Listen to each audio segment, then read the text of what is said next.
was supposed to be a fun hiking trip. It almost killed us both. My best friend Jackie and I were hiking the Appalachian Trail when she suddenly screamed and jumped back from the fallen log.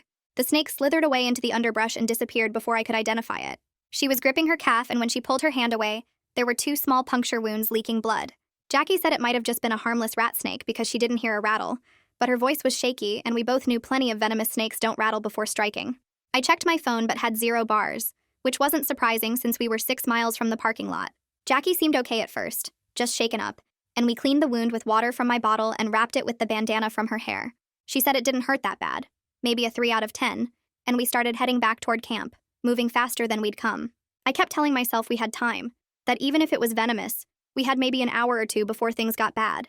Jackie was talking about how this would be a crazy story to tell everyone, but then she said her leg was starting to tingle, like pins and needles spreading upward from the bite.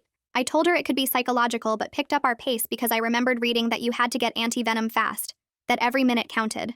She was keeping up fine, but then said the tingling had turned into burning, and when I looked back, she was limping. The area around the bite was swelling, angry red spreading up her calf like spilled wine. My stomach dropped because that meant venom was moving through her system and we were still 5 miles from help. Jackie tried to joke, saying, "At least if I die, I'll die with a good tan." But I could hear the fear underneath. She had to stop to catch her breath, and that's when I really started to panic because Jackie ran marathons. She never got winded. She said her chest felt tight, and when I felt her pulse, it was racing like crazy, way too fast. The swelling had reached her knee, and I knew we were running out of time, that we needed to move faster, but she was getting worse. I tried my phone again, nothing, and Jackie's vision was going blurry.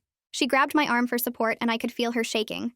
She was sweating through her shirt even though it wasn't that hot, and her skin felt wrong, clammy and cold like she'd been swimming. Then she doubled over and vomited into the bushes, and when she looked up at me, her lips had no color. She said, "I think it was venomous," and I wanted to scream because of course it was. Look at her. But instead, I just helped her walk. Her boot was cutting into her ankle from the swelling, so I loosened it, but her whole foot was puffy and wrong-looking. She was leaning on me hard now, each breath sounding labored, and I kept calculating how long it would take to get help even if we reached camp right now. The drive to the hospital, whether helicopters could land here. Jackie's words were starting to slur when she said her tongue felt weird, and I could see her struggling to swallow. The numbness was spreading up from her foot, and she kept apologizing for slowing us down, which made me want to cry because this was Jackie, who'd held my hair back when I got food poisoning on spring break and driven 5 hours when my dad had his heart attack. Her eyes started rolling back, and she said she was seeing double, and her skin had this grayish color that made her look already dead. When she coughed, there were specks of blood, and I had to fight not to completely lose it. We were only halfway back, and she was deteriorating fast. I tried to run while supporting her, but she was becoming dead weight. Then her legs gave out completely, and I had to lower her to the ground. She was barely conscious, mumbling about being cold even though she was burning with fever, and the swelling was past her thigh, her whole leg grotesque. I kept checking my phone with shaking hands, but nothing. Still 3 miles from camp, and Jackie's breathing was getting these terrifying pauses between breaths. She looked at me with unfocused eyes and whispered, "Tell my mom I'm sorry." And I screamed, "Sorry for what?" But she wasn't responding anymore. I laid her down and ran, sprinting up the trail like I'd never run before, checking my phone every 100 yards, begging the universe for just 1 bar. My legs were burning and I was sobbing, but I kept running because Jackie needed me. Finally, I saw 1 bar flicker on my screen and I scrambled onto a boulder, dialing 911 with trembling fingers. The call wouldn't connect at first, the signal too weak, but then I heard ringing. The operator answered just as I heard something large moving through the brush behind me, heading toward where I'd left Jackie unconscious and alone on the trail. I started screaming into the phone that something was coming toward my friend, and the operator's voice cut right through my panic, telling me to make as much noise as possible. I grabbed every rock I could reach and started throwing them down the trail while yelling at the top of my lungs, my voice cracking from the strain. The crashing sounds in the brush stopped for a second, and then I heard whatever it was moving away, branches snapping as it went deeper into the woods. My hands were shaking so bad I almost dropped the phone, but I kept yelling random words, anything to keep making noise. The operator asked how long Jackie had been unconscious, and I tried to think, but my brain felt scrambled. Maybe 5 minutes, maybe 10. I couldn't be sure. She asked about the snake bite, and I told her about the swelling that had reached Jackie's thigh, how she'd been throwing up blood, how her breathing had those awful pauses. The operator said I needed to get back to Jackie right away, but to keep making noise the whole time, so nothing would come near her. I scrambled down from the boulder, almost slipping on the wet moss, pressing the phone between my shoulder and ear while using both hands to steady myself. My ankle twisted a little when I hit the ground, but I didn't care. I just started running and talking loudly, saying anything that came into my head about the trail and Jackie and how scared I was. The operator kept asking me questions to keep me focused, wanted to know exactly where we were, and I told her about the big oak tree that had fallen across the trail where Jackie collapsed. maybe a quarter-mile past where the stream crosses the path. She asked if I had any landmarks for the rescue team, and I described the white blazes on the trees, the wooden sign at the last trail junction, the rocky section where you have to use your hands to climb. My phone made that awful low battery beep and I felt my chest get tight. Only 12% left and the operator started talking faster. She told me if we got cut off, I needed to keep Jackie on her side so she wouldn't choke if she threw up again. Remove any jewelry before the swelling got worse and use something bright to mark our spot for the rescue team. I was running hard now, my breath coming in gasps, but I kept talking loud enough to scare anything away, telling the trees about my day, about Jackie, about anything. The trail curved and I saw a flash of red through the trees. Jackie's jacket and I ran the last 50 yards so fast my legs felt like they might give out. She was exactly where I'd left her, but her face looked worse, gray like old meat, and I could barely see her chest moving at all. The operator told me to check her pulse, but not at her wrist since it was too swollen, so I pressed my fingers against her neck like she said. It was there, but so weak I had to press hard to feel it, beating way too fast like a bird trapped in a box. The operator walked me through what to do next, and I saw Jackie's hiking boot was cutting deep into her ankle from all the swelling, the skin bulging around it.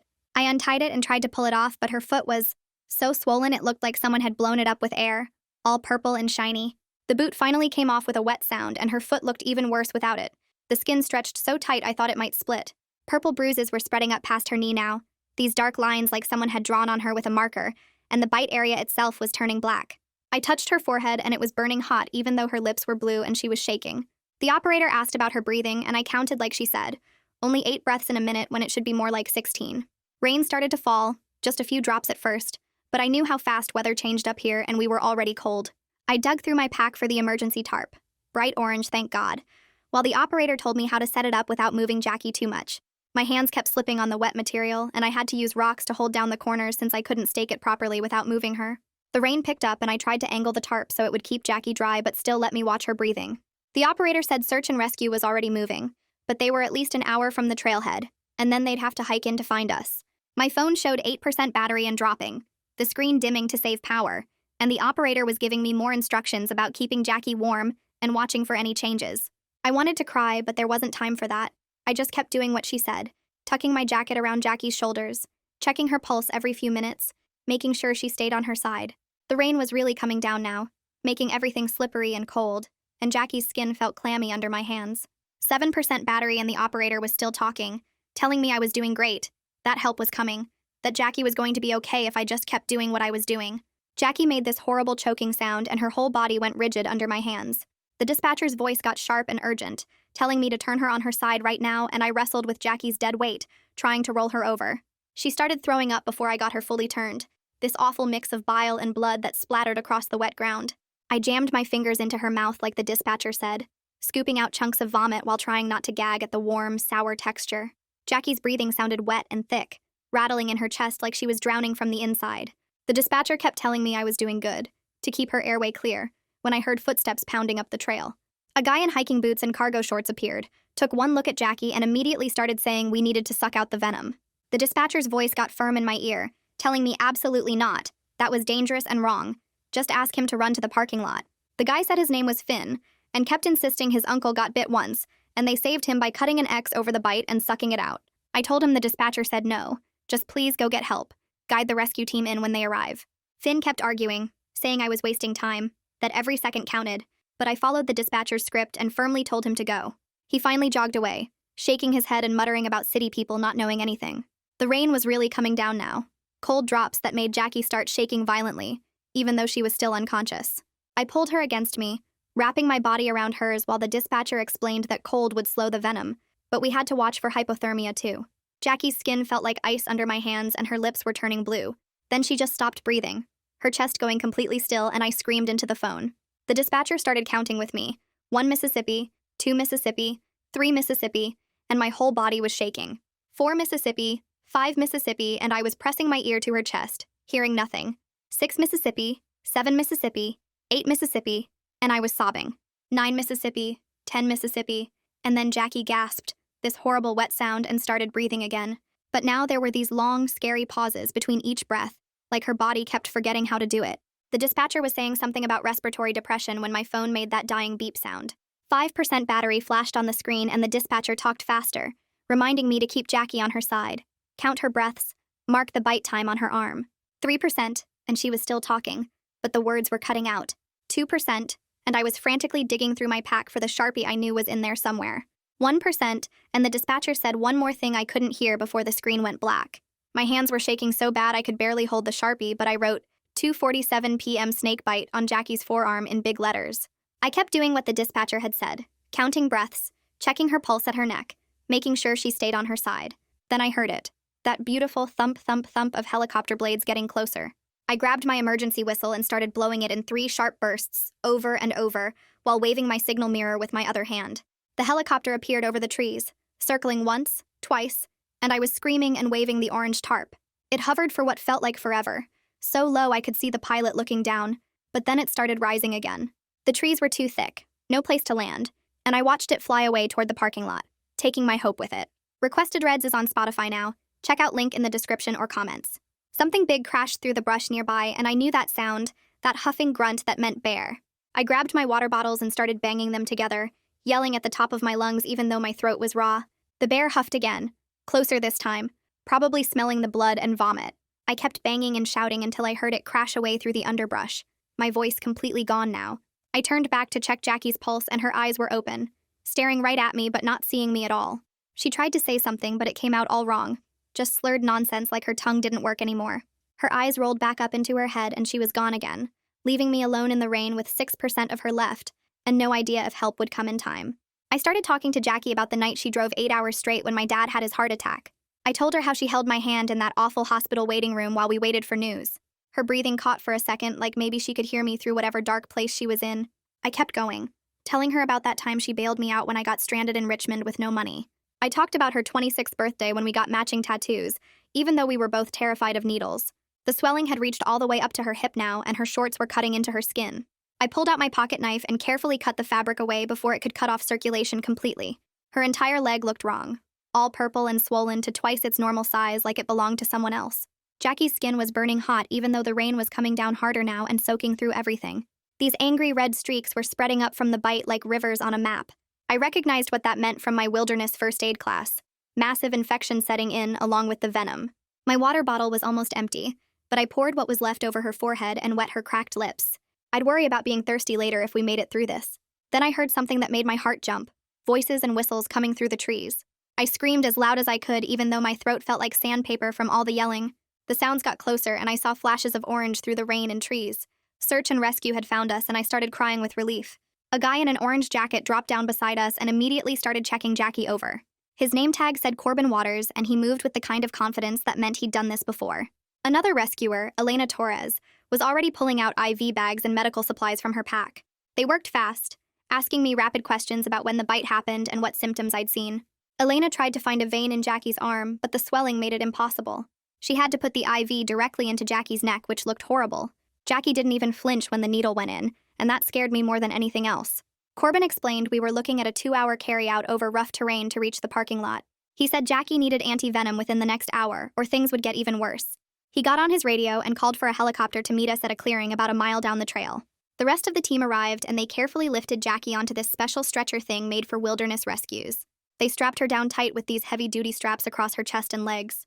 6 people would take turns carrying her, and they assigned me to hold the IV bag up and watch her breathing. We started moving way faster than I thought possible over all the roots and rocks. The team was calling out obstacles to each other and switching who was carrying every few minutes. Jackie's breathing made this awful rattling sound every time the stretcher bounced, but at least she was still breathing. Elena pulled out this small flashlight from her vest pocket and clicked it on, leaning over Jackie while we kept moving. She lifted one of Jackie's eyelids and shined the light directly into her eye, then did the same with the other one. The way she frowned made my stomach twist into knots. She moved closer to Corbin and said something quiet that I couldn't hear over the sound of boots on rocks and everyone's heavy breathing. Corbin's face got this tight look and he nodded, then called out for everyone to pick up the pace even more. My arms were burning from holding the IV bag up high, but I kept it steady while watching Elena check Jackie's pupils again every few minutes. Each time she looked more worried and I saw her mouth something about swelling to Corbin. The trail got steeper and narrower, forcing us to go single file with the litter tilted at this crazy angle. Jackie's body went completely rigid without warning, every muscle locking up like she'd been shocked. Her back arched against the straps and her jaw clenched so tight I thought her teeth might crack. Elena dropped everything and grabbed Jackie's head with both hands to keep it from slamming against the metal frame. Corbin was counting out loud while looking at his watch, his voice steady but his eyes showing real concern. The seizure went on for what felt like forever, but was probably only 30 or 40 seconds. When it finally stopped, Jackie went completely limp again, and this foam was coming out of her mouth. Elena wiped it away with gauze while Corbin radioed ahead about the seizure. The team kept moving, but everyone looked shaken now. We pushed through some thick brush, and suddenly the trees opened up into a clearing. My heart jumped because this had to be where the helicopter would land. But then Corbin's radio crackled with bad news. The pilot was circling overhead but said the clearing was way too small and surrounded by trees that were too tall. He couldn't risk trying to land without hitting something. Corbin swore under his breath and told everyone we'd have to carry Jackie the whole way to the parking lot, which meant at least another hour over rough terrain. The disappointment hit me like a punch to the gut, but there was nothing we could do except keep going. We plunged back into the trees, and the trail got even rougher with these huge roots crossing the path every few feet. Jackie made this choking sound and her whole body started heaving. She was throwing up while strapped flat on her back and couldn't turn her head enough to clear it. Elena moved faster than I'd ever seen anyone move, pulling out this suction device that looked like a turkey baster on steroids. She jammed it into Jackie's mouth and started sucking out the vomit while yelling for us to tilt the whole litter to the side. The sound was absolutely disgusting, this wet slurping noise that made me want to throw up too. But it worked, and Jackie started breathing better, though now there was this rattling sound in her chest with every breath. We kept pushing forward, and my legs felt like jelly from the pace and the stress. The trees started thinning out, and I could see glimpses of sky that weren't blocked by branches. Then suddenly we burst out of the tree line into the parking lot, where 2 ambulances sat with their lights flashing. The paramedics from the ambulances rushed forward and started transferring Jackie from the litter to their gurney so fast I couldn't follow what they were doing. They were hooking up new IVs and attaching all these monitors while shouting medical stuff back and forth. Corbin grabbed my arm and started pulling me toward the second ambulance. He said I was showing signs of shock and dehydration, and needed to get checked out too. I tried to argue that I was fine, but my legs gave out and proved him wrong. They helped me into the back of the ambulance and made me lie down while they took my vitals and started an IV in my arm. The ride to the hospital was a blur of sirens and sharp turns that made my stomach roll. At the emergency room, they wheeled Jackie away immediately while I got parked in a curtained area. A doctor named Brianna Chase came in looking all business with her white coat and clipboard. She started explaining that Jackie needed anti-venom right away, but it was super expensive and could cause its own bad reactions. Some guy in a suit showed up with a stack of papers, his name tag saying Walker Hogan, hospital administrator. He said since Jackie couldn't sign anything herself, they needed her next of kin to give permission. My hands were shaking so bad I could barely work my phone, but I managed to call Jackie's mom. She answered on the third ring, and I had to tell her what happened while Dr. Chase took the phone to explain the medical stuff. Jackie's mom was sobbing so hard she could barely talk, but she gave verbal consent over the speakerphone. She kept saying she was driving from 3 states away and asking if Jackie would be okay. Dr. Chase wouldn't promise anything except that they'd do their best. They rushed me to Jackie's room where a nurse named Natalia Glass was already hanging bags of anti-venom on the IV pole. She explained she'd be watching Jackie super carefully because some people have bad reactions to the anti-venom itself. The medicine started dripping into Jackie's veins, and Natalia kept checking all the monitors every few seconds. Everything seemed okay for maybe 5 minutes. Then all these alarms started screaming at once. Jackie's blood pressure had dropped to something dangerous, and Natalia was suddenly moving at warp speed. She yelled for Dr. Chase, who came running with 2 other nurses. They pushed a bunch of medications into Jackie's IV, while Natalia called out numbers from the monitors that kept getting worse. Dr. Chase was barking orders, and someone brought in this crash cart with the paddles for shocking people's hearts. They got Jackie stabilized after what felt like hours but was probably only 10 minutes. Dr. Chase pulled me aside and explained this was going to be a long process with lots of ups and downs. The swelling might take weeks to go completely down, and there could be permanent damage to the tissue in her leg. She said Jackie was lucky to be alive at all, given how much venom she'd gotten and how long it took to get treatment. A park ranger showed up with a notebook and started asking me about exactly what happened. I realized while talking to him that I never actually saw the snake clearly, just movement in the leaves. He nodded and said based on Jackie's symptoms and where we were hiking, it was almost definitely a timber rattlesnake. The ranger wrote that down in his notebook and left while I slumped into one of those plastic waiting room chairs.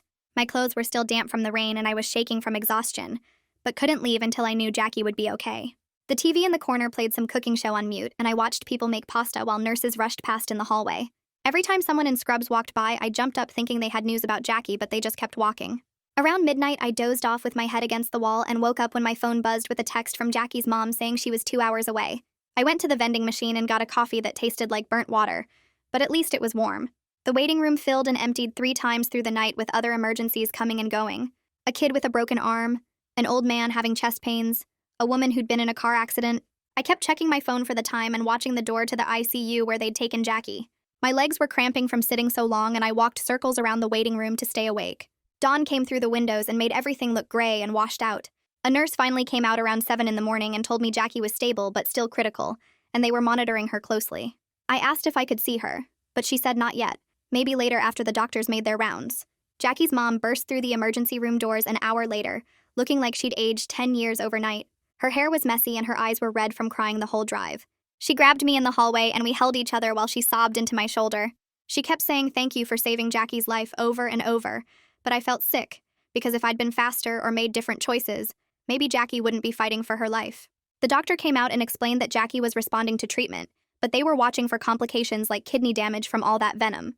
2 days dragged by with me and Jackie's mom taking turns sitting in the ICU during visiting hours. Jackie had tubes everywhere and machines beeping constantly, and her leg was wrapped in bandages from hip to ankle. On the third morning, her eyes fluttered open while I was holding her hand, and she squeezed back weakly. She couldn't talk because of the breathing tube, but her eyes focused on me and I could see she recognized me. Her mom started crying again, and the nurse had to remind us to stay calm so we didn't upset Jackie. The swelling in her leg was going down, but it still looked huge under the bandages, and the surgeon came in to explain they might need to operate to relieve pressure in the tissue. He wanted to wait one more day to see if the swelling would go down more on its own first. That night, Jackie's leg measurements actually improved, and by morning, the surgeon decided surgery wasn't needed after all. They removed the breathing tube and Jackie croaked out that her throat hurt, but at least she could talk. Over the next week, they moved her to a regular room and started reducing her pain meds. She kept more of her leg tissue than they originally thought possible, though she'd have scars forever. 3 weeks after the bite, I drove her to her first physical therapy appointment in my car. The therapist helped her stand between parallel bars, and she took 5 steps with a walker while gripping the rails. She made a weak joke about 5 steps being nothing for someone who ran marathons, but we both had tears running down our faces. The next week, I signed up for a wilderness first responder course at the community college. When I walked into the first class, the instructor turned out to be Elena from the search and rescue team who'd helped save Jackie. She remembered us and used Jackie's case as an example during the snakebite treatment lesson. Jackie and I ordered a nice card online and sent it with a $1,000 donation to the search and rescue team to thank them. Corbin wrote back a few weeks later saying they were using Jackie's case in their training scenarios now because it showed how fast snake venom could work. 6 weeks after everything happened, Jackie asked me to drive her to the trailhead parking lot. We sat in my car looking at the trail entrance where other hikers were heading out with their packs and poles. Jackie said maybe she'd hike again someday, but not yet. Not ready. I held her hand while we watched people disappear into the trees, and I kept thinking about how differently our trip had ended compared to what we'd planned. That's the story all wrapped up. I'm so glad you were here for it, because it makes sharing these moments worth it. Hopefully it added a little brightness to your day. Subscribe if you'd like to keep spreading that feeling together.